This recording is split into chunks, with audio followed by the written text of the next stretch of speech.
నమస్తే, welcome to గాంధీవం.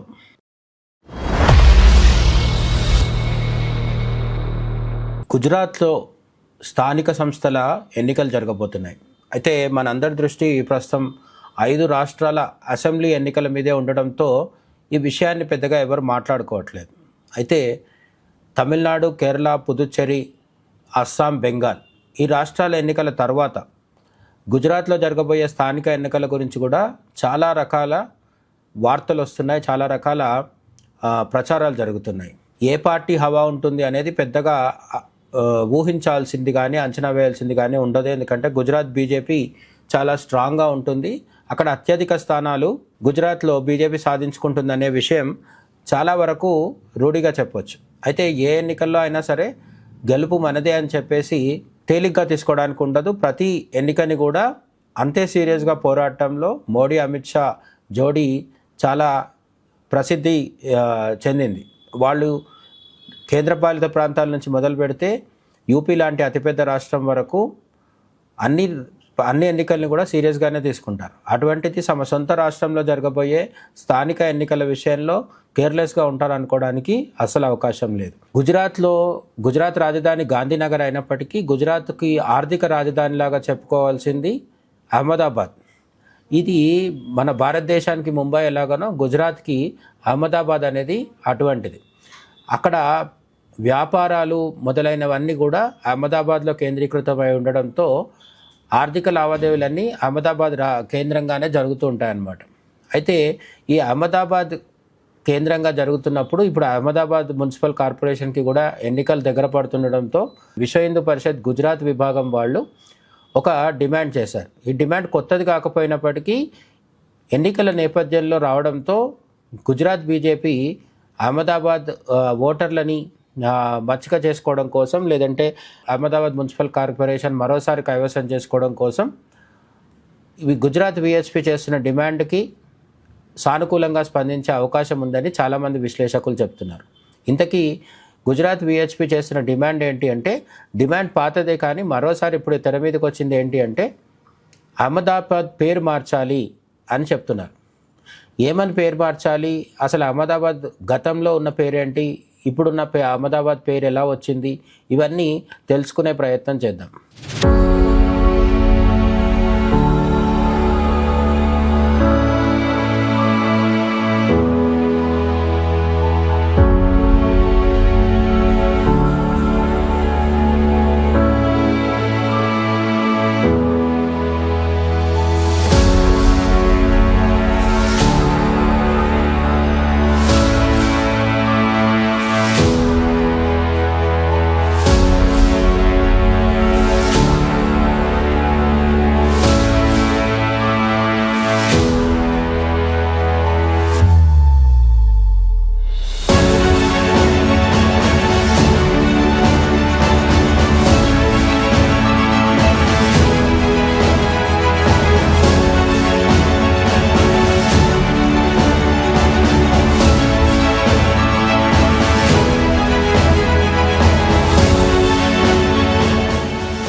అహ్మదాబాద్ చరిత్రలోకి వెళ్ళి చూస్తే అహ్మదాబాద్ నగరం ఒకప్పుడు ఆశావల్ అనే పేరుతో ఉండేది.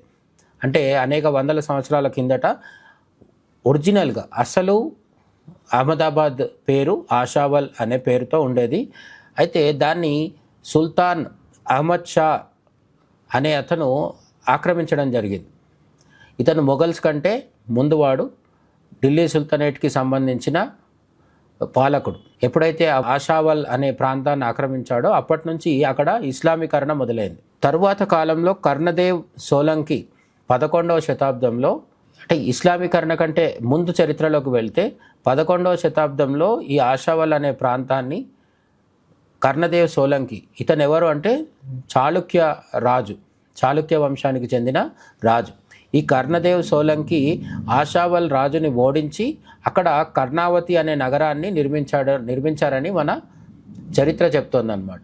ప్రాంతంగా ఉండేది. అదే ప్రాంతాన్ని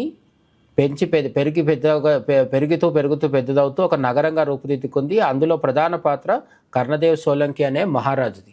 ఆయన ఈ నగరాన్ని బాగా అభివృద్ధి చేయడం జరిగిందనమాట. ఆయన తీసుకున్న చర్యలు, ఆయన నిర్మింపజేసిన చారిత్రక నిర్మాణాల వల్ల ఒక గొప్ప నగరంగా కర్ణావతి అనేది శోభిల్లడం జరిగింది.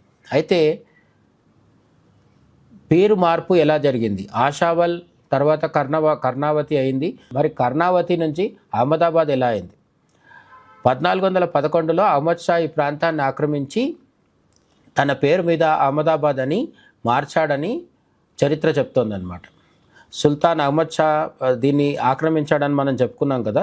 ఈ సుల్తాన్ అహ్మద్ షా ఎప్పుడైతే ఆక్రమించాడో కర్ణావతి పేరు మార్చి అహ్మదాబాద్గా మార్చాడు. అహ్మదాబాద్ ఎందుకంటే అహ్మద్ షా తన పేరు కాబట్టి తన పేరు మీదనే కర్ణావతిని కాస్త అహ్మదాబాద్ చేశాడు. ఎందుకు ఇలా చేయాల్సి వచ్చింది అంటే అహ్మదాబాద్ పేరును అధికారికంగా కర్ణావతిగా మార్చాలని చాలా కాలంగా డిమాండ్ వినిపిస్తోంది. అహ్మదాబాద్ పేరుని ఇప్పుడు ఎందుకు మార్చాలి అంటే గతంలో అసలు అహ్మద్ షా తను ఆక్రమించిన వెంటనే కర్ణావతి పేరు ఎందుకు మార్చాడంటే కర్ణావతికి ఉన్న గత చరిత్ర, చాళుక్యుల రాజుల కాలంలో ఉన్న చరిత్ర కావచ్చు, కర్ణావతి అనే సనాతన ధర్మానికి చెందిన సంస్కృతంలోంచి పుట్టుకొచ్చిన పేరు కావచ్చు, ఇవన్నిటిని తుడిచిపెట్టేసి తన ముద్ర వేయడానికి సుల్తాన్ అహ్మద్ షా రాజుల కాలంలో రాజు చెప్పిందే చెల్లుబాటు అవుతుంది కాబట్టి తను ఆక్రమించుకున్న ఆశావల్ లేదా కర్ణావతి అనే ప్రాంతానికి అహ్మదాబాద్ అని పేరు పెట్టడం జరిగింది. అది అలాగే స్థిరపడిపోవడం కూడా జరిగిందనమాట. అహ్మదాబాద్ పేరును అధికారికంగా కర్ణావతిగా మార్చాలని చాలా కాలంగా డిమాండ్ వినిపిస్తోంది. ఎందుకు ఈ అహ్మదాబాద్ పేరుని కర్ణావతిగా మార్చాలి అంటే చరిత్ర కనుమరుగైపోకుండా. అంటే ఈ అహ్మదాబాద్ సుల్తాన్ అహ్మద్ షా రాకముందు కూడా అహ్మదాబాద్ ఉంది, అది అప్పుడు దాని పేరు కర్ణావతి. మరి ఆ కర్ణావతికి సంబంధించిన చారిత్రక ఆధారాలు, చారిత్రక వాస్తవాలు అన్నీ కనుమరుగైపోకూడదు అంటే అధికారికంగా కర్ణావతిగా మార్చాలని ఇప్పుడు డిమాండ్ వినిపిస్తోంది. జైన గ్రంథాలు మరియు ఇతర పాత రికార్డుల్లో కూడా కర్ణావతి ప్రస్తావన ఉంది అని చెప్పి చాలామంది అకాడమిక్ హిస్టారియన్స్ కూడా చెప్తున్నారు. జైన మతానికి గుజరాత్లో మనకు జైన మతం విస్తృతంగా అప్పుడే కాదు ఇప్పటికీ కూడా కనిపిస్తుంది. ఇప్పటికి కూడా జైన మతస్థుల సంఖ్య గుజరాత్లో గణనీయంగా ఉంటుంది. జైన మతస్థులు రాసుకున్న గ్రంథాలు ఏవైతే ఉన్నాయో 100 సంవత్సరాల పురాతనమైనవి.